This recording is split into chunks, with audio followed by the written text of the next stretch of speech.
Hi guys, and welcome back to a brand new episode of Staying Sweet. This week I am joined by a really good friend of mine, Amy. Please introduce yourself. Say hi. Hi, so I'm Amy.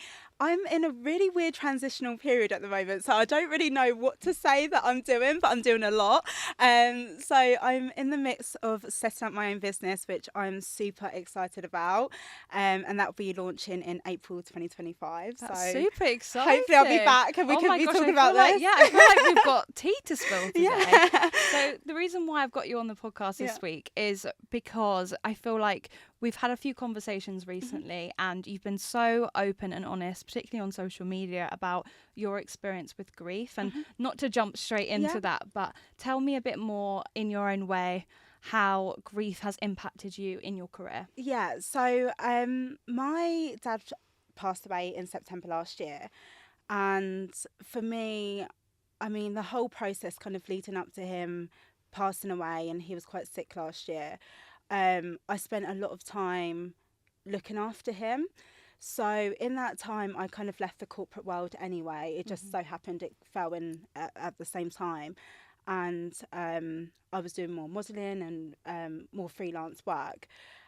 So I had that time to kind of think, what do I actually want to do? Because I enjoy both sides. I love the corporate environment and I love being creative and being, a model and doing freelance and working for myself. And when my dad passed, I've always had, dreams of setting up my own business. I really loved modelling as well, where I thought, okay, I really want to push that as well.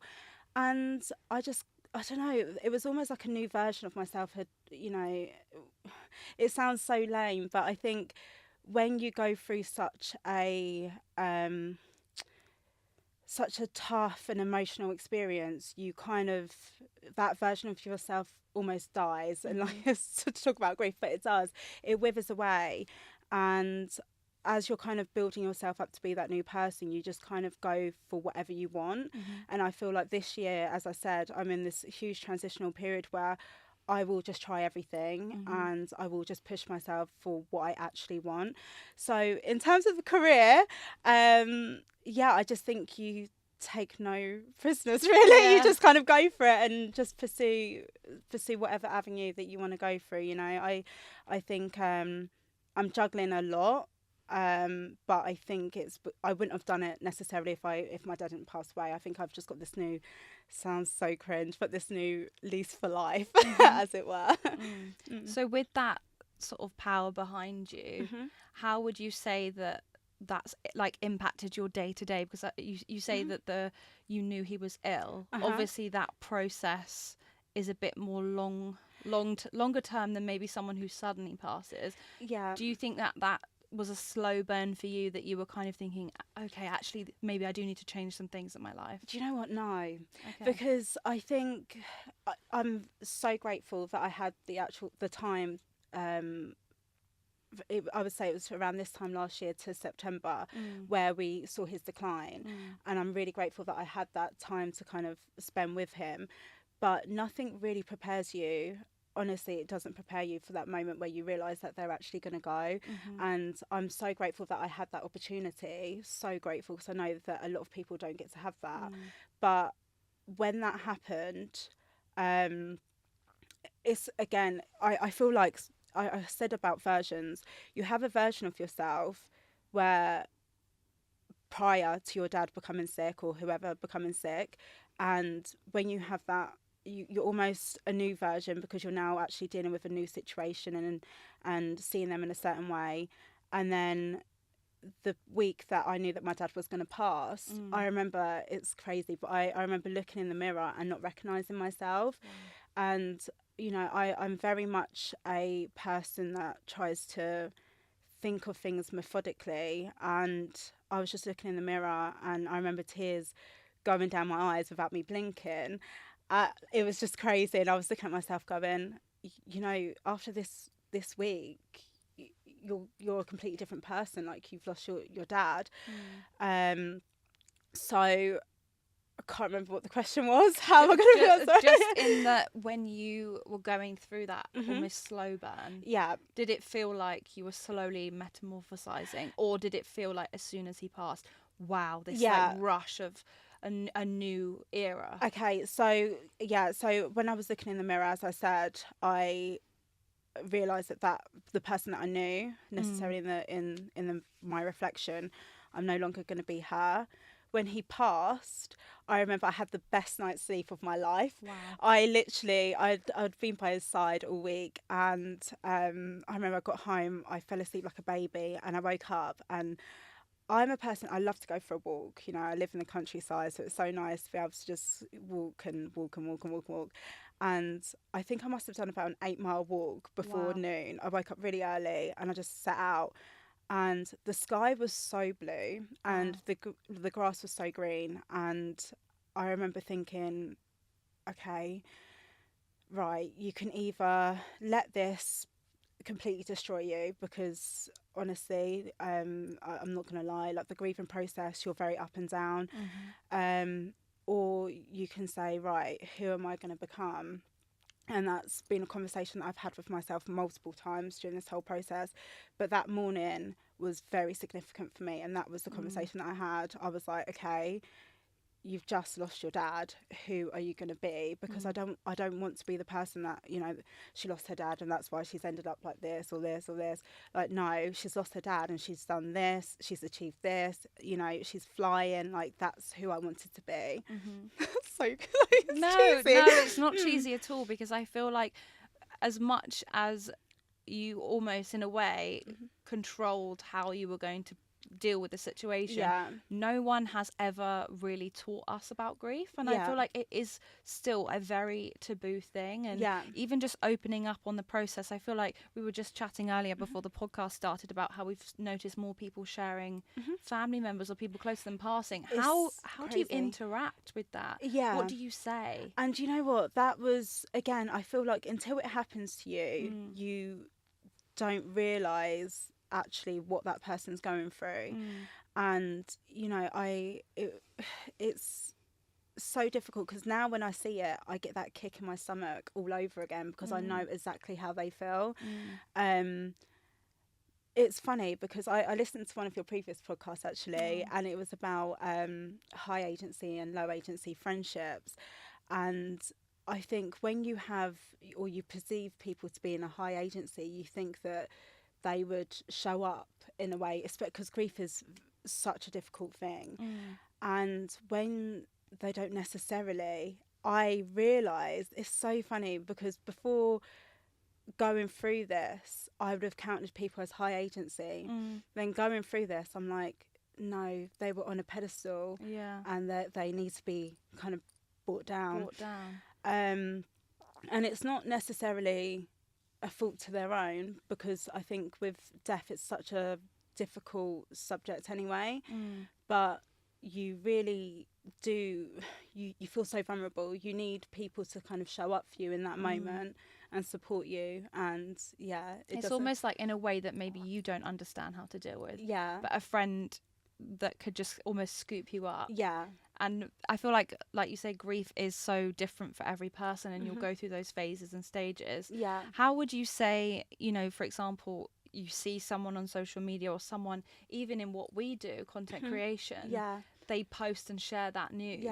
How do you engage with that? Because obviously you've experienced it now, so you almost know what might be good to be said. But how can somebody not involve themselves, but just show appreciation? I think so two separate things with that.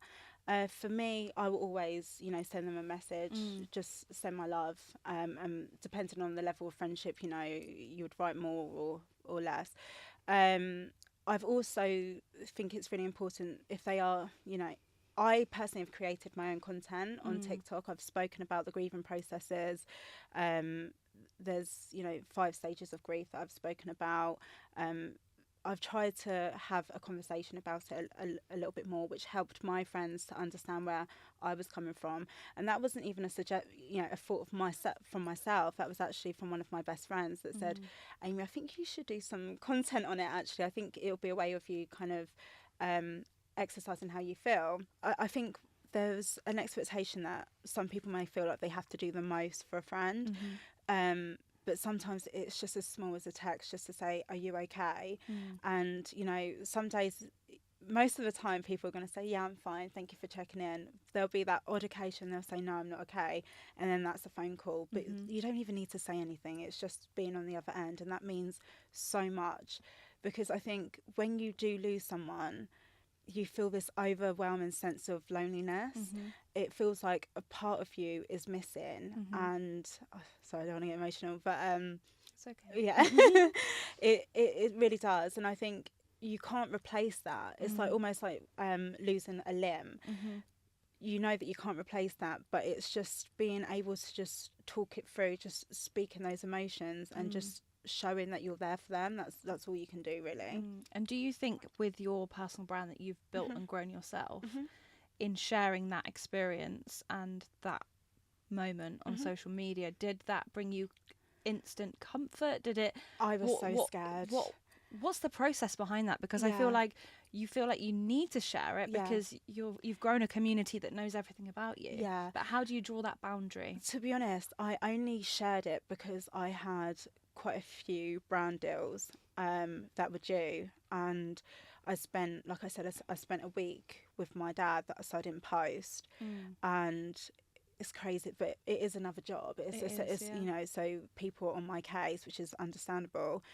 I couldn't even find the words to write, and I go back on that post and I'm like, I should have written more.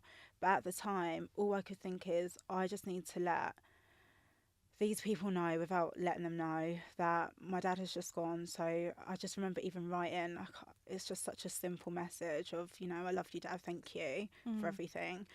And I just posted and went offline, and, you know, that was actually probably one of the hardest things that I had to do, because it's reality hits. You know, I was in contact with my friends during the time it was happening, but then telling, like you said, your audience was. It's funny because I think content creators have a very unique way of being able to tell a lot on social media without saying a lot about your personal life. It's so true. And you know, I people think that they know Amy, but you don't really know me that well. I can relate to that because I feel like it's like curated boundaries. Yeah.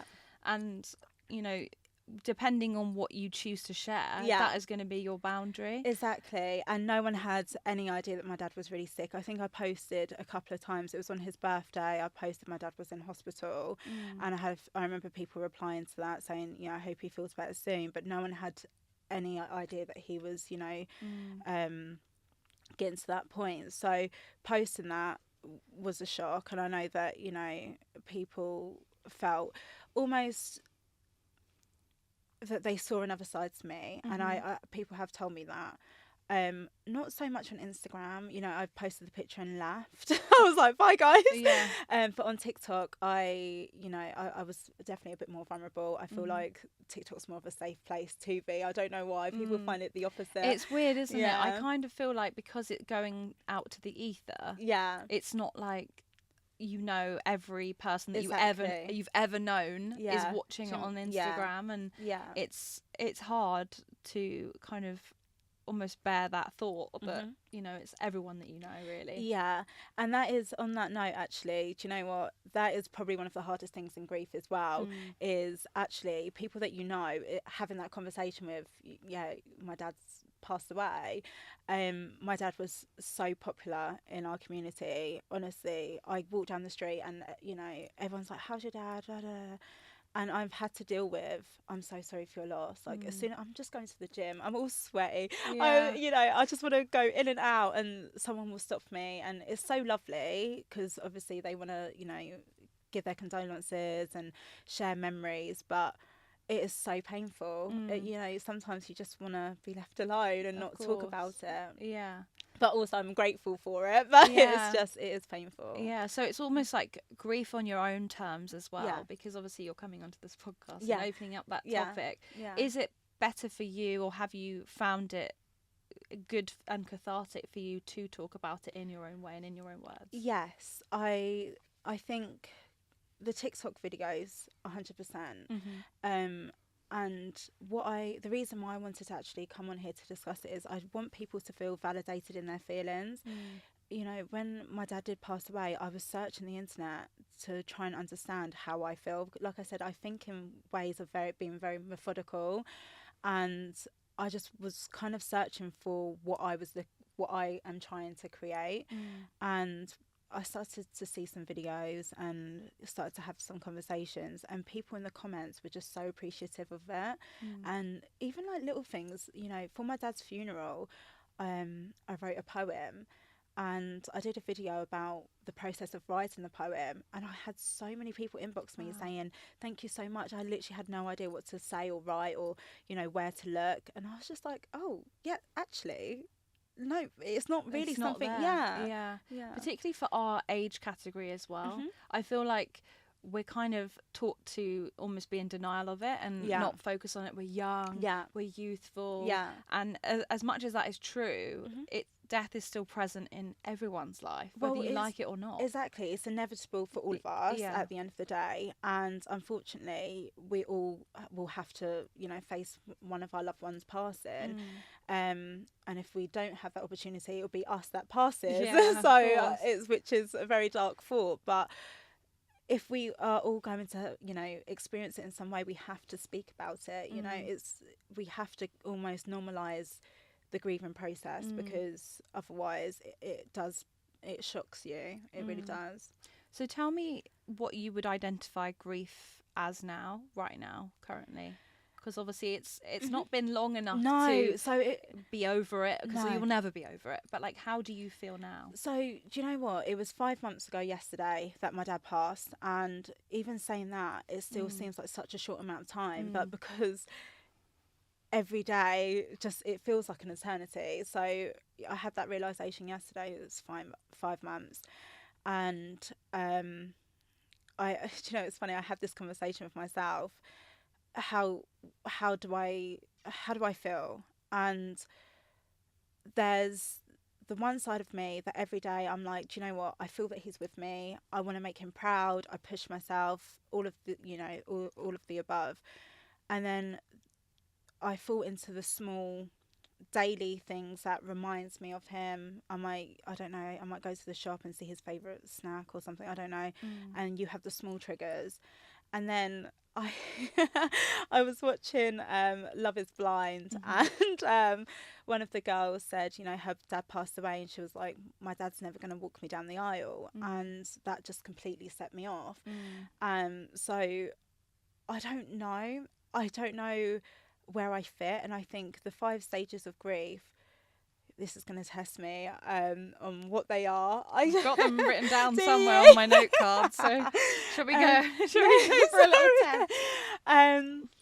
Somewhere. Oh gosh, sorry, I put us on the spot. No, I'm like, where is it? So I know there's anger, denial. I don't actually. I don't know. I've got them on my cards. I thought I had them on my cards, guys. Do you know what? On the way here, I was memorising it, and then it's completely gone out of my head. Denial, depression. There's acceptance. Acceptance. Yeah. Which is, I feel like I jump between them. So, you know, like I said, I could be watching a programme, it goes straight to depression. Then I'm angry because, you know, I'm 31 years old and I've buried my dad. It's not fair. And then I'm like, okay, well, now I need to get on with life. Like, you know what I mean?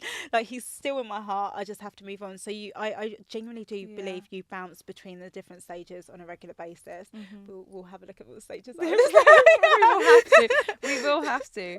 But in terms of like grief as a general term, because I feel like you've touched on families passing and then the grief of your old self. Yes. How would you compare the two together? Do you feel like you've kind of lost every part of yourself in the process of that grief, or do you feel like you still identify with parts of it? Because you say like the transition with friends and your career. How have you grieved those elements as well? Yeah, so I would say I have completely, I feel like, this is the best way to describe it. I feel like almost a rebirth, because it's a complete breakdown. The world that you knew, like my dad was, you know, half of the reason I'm here today.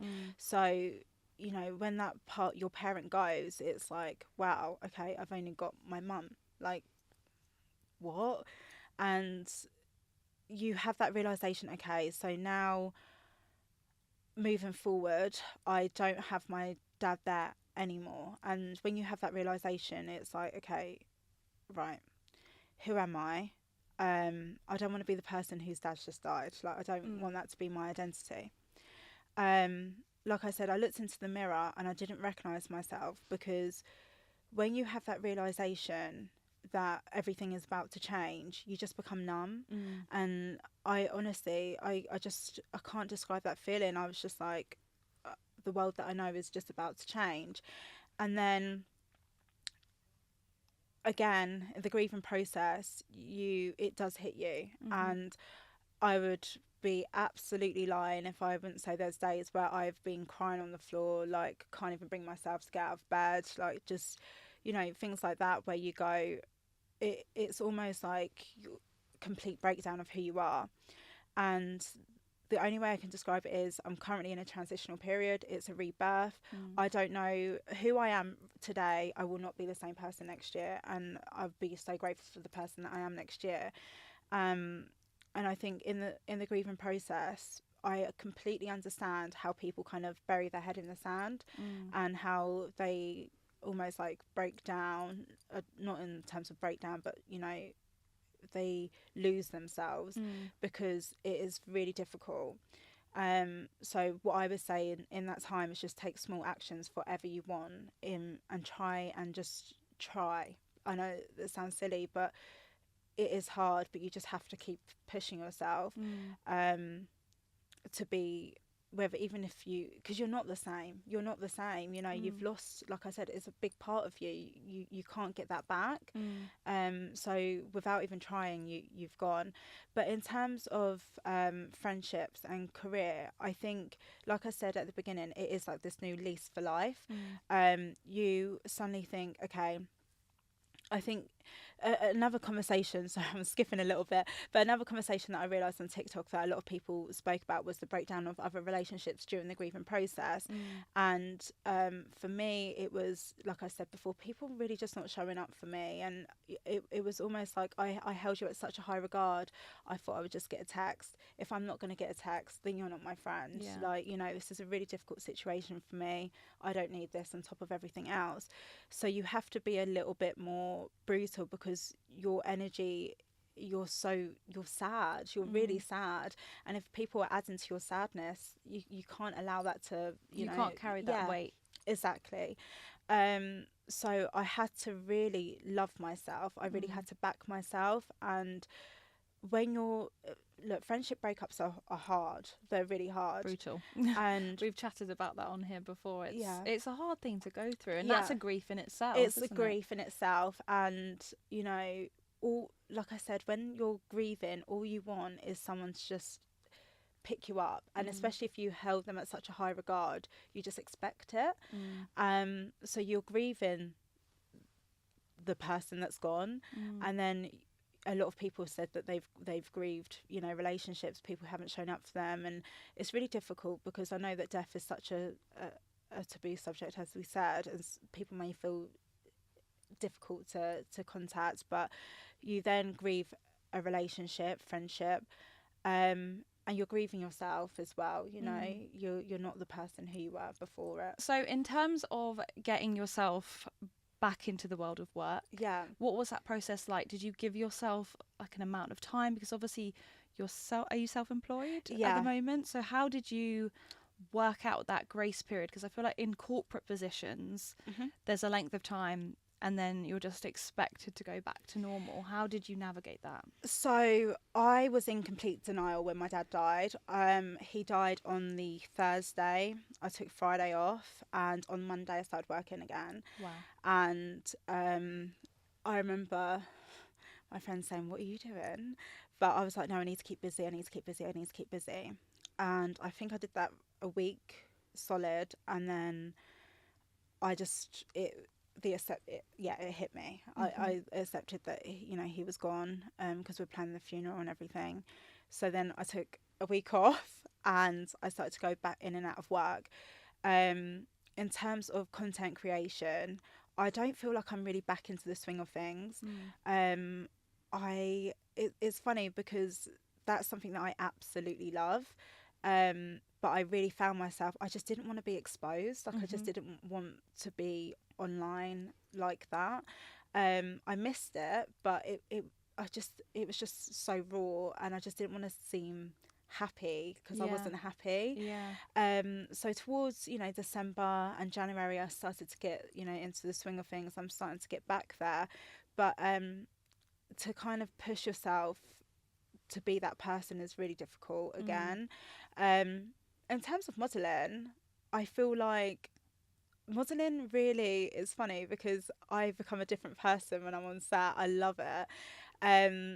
I took some time out again, but this month I've been doing so much, and I feel like I've just pushed myself this month so much that I needed it. I needed to have that break, and now I've just got this lease for life, I guess. Even when you just said like modelling, your face beamed and your eyes are glowing. I feel like you've got to follow that joy. And like you say, if there's things that aren't giving you that joy, 100%. when you really do need it, it needs to be set aside. But it sounds like that's been really working well for you.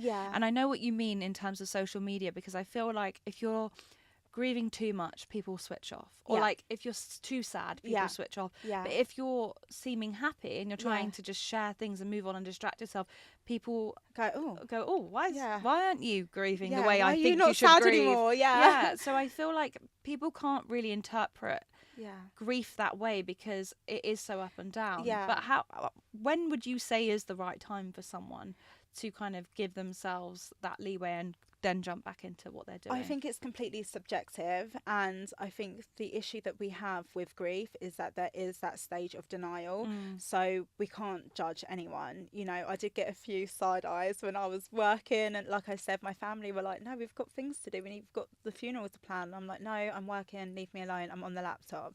And a week later it hit me, and then I took the time out. So I think it's really subjective, and we just can't judge on that because everyone's different. So what would you say for someone who manages themselves but doesn't really know like what to jump back into in terms of friendships or work or career? Like what elements can they kind of reintroduce them to? Like, was there something that you say you jumped back into work? Did you see friends? Did you do those other things, or was it more sort of people coming to you? Do you know what? I really isolated myself. I'm such a social person, but I just didn't really want to see anyone at the time. I really started, I know it sounds really silly, but I really started to love myself and put a lot of energy into me. So, I journal anyway. I love to journal, and what was strange actually was the week that my dad passed, I just finished that notebook. So the night that he passed, I started the notebook with I always do 10 things that I'm grateful for.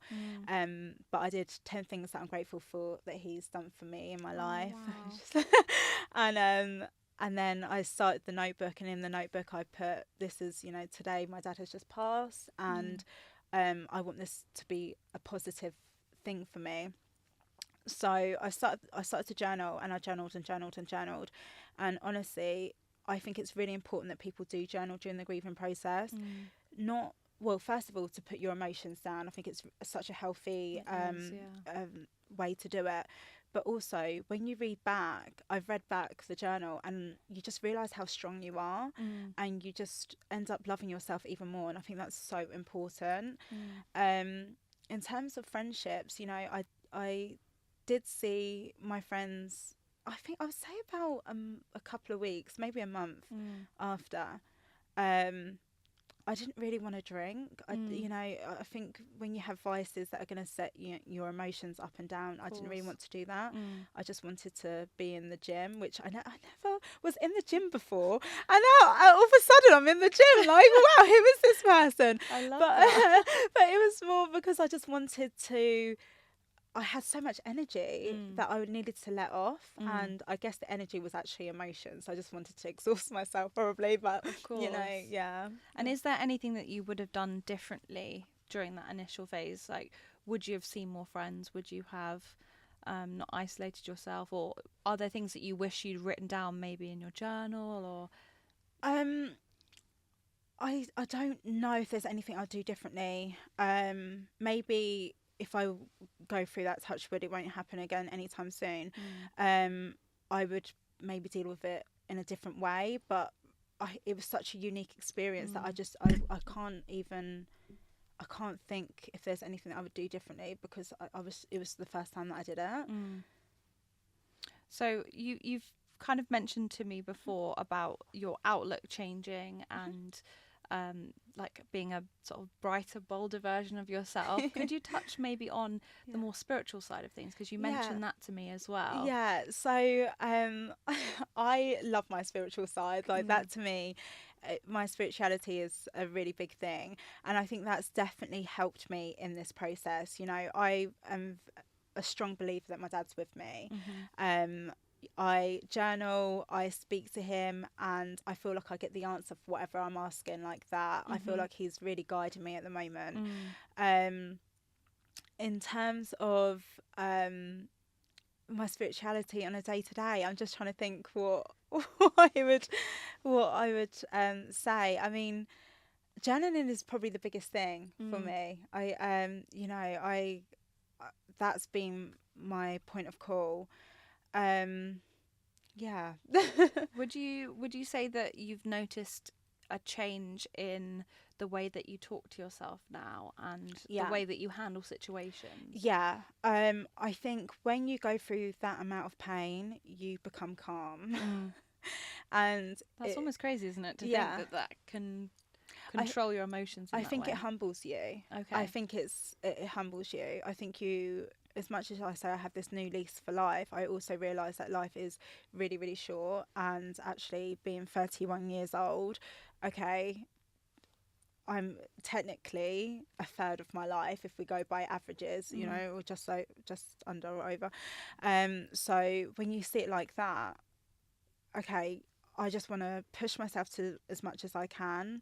I want to be happy. I just want to be happy, and all the other stuff, it doesn't matter. You know, like I said, I've experienced other things that if this hadn't have happened, I would have been a lot sadder. But I have this way of, okay, just let it go. And I think it comes from a calmness of pain. You know, like I said, the time when I looked into the mirror, and I keep going back to this, it genuinely, because I didn't recognise that person, I was just in so much pain. And you just want to protect her. I think you just want to protect yourself. Definitely. And because you are in that environment where you're kind of working for yourself, collecting your own thoughts, becoming that version for you, what would you say, or what advice would you give to someone maybe listening or watching today who is maybe in that corporate position and they kind of have to put that brave face on? Maybe they're in a front facing job, like working in a restaurant or you know, working in retail. Like, how can that person approach their career and grief? Yeah, of course. I think you can't control grief. It can come at you at any time. So it is really difficult. You know, you could just be, like I said, I find it difficult walking down the street and someone coming up to me. So I couldn't imagine if you're in a customer facing situation and it hits you at that time. I always think take some time for yourself. Even if you need to go to the bathroom, just let it out, cry, go back, like wash your face, go back and just try and put on a brave face. Also speak to someone. There is so much, you know, I could probably be completely honest with just a few friends, but those few friends know my deepest, darkest thoughts. If you've even got that one person that you can confide in them, because you're not alone, and how you feel is completely valid. And it's horrible. Everyone that has gone through this feels similar, so you're not by yourself. And if someone's listening today that has no experience with grief, hasn't had it before, but obviously it's inevitable and knows it can happen at any time, should that person have a plan for grief? Should they have maybe like a plan in place, like it seems almost silly, but like a fund or something that's put in place that allows them to step back from their business for a couple of months if they are self-employed? Like, would you say that those things you might have considered or wish you'd known about? Yeah, so I was quite lucky that I had some money put away where I can just be, you know, taking my time, decide to take a week off.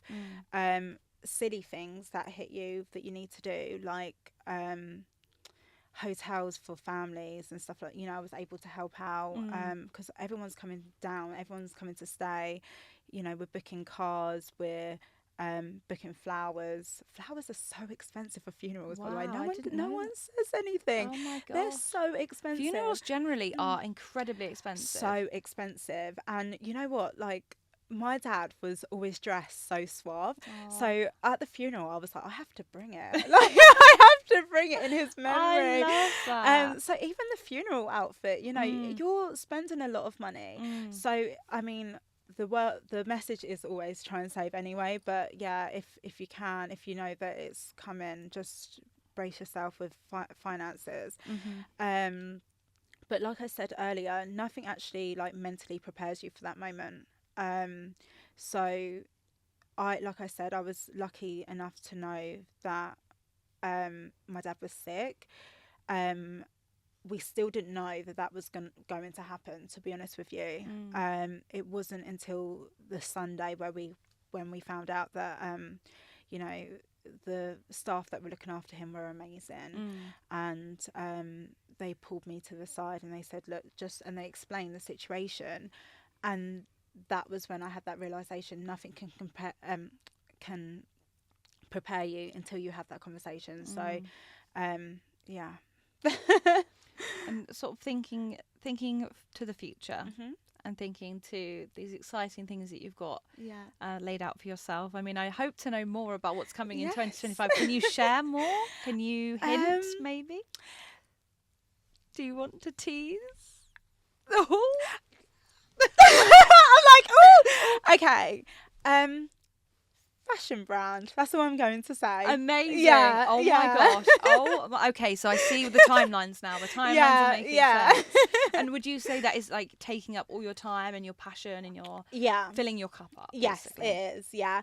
And I'm really excited for the future. You know, I've been so sad for the last few months, but I'm just trying to make my future self really happy. And these are the steps that you have to take, like I said earlier. Even if you can do tiny little baby steps just to ensure that you're in a better place in a few months' time, just do it always. So yeah, amazing. It's been so lovely to have you on the podcast. Thank you so much for having me. And honestly, opening up these conversations really important. And of course, I will link all your various links in the show notes below and in the description for YouTube. Can people go to you? Are your DMs open? They're always open. Always open. Have a conversation. Yeah. Amazing. And go and check out my grieving videos as well, because I feel like there's a lot of tips in there as well. I will make sure to link all of those below. But thank you so much for coming onto the podcast. No, thank you so much for having me. You have to come back on later. Absolutely. When the fashion brand launches. Thank you so much, guys. See you next week. Bye.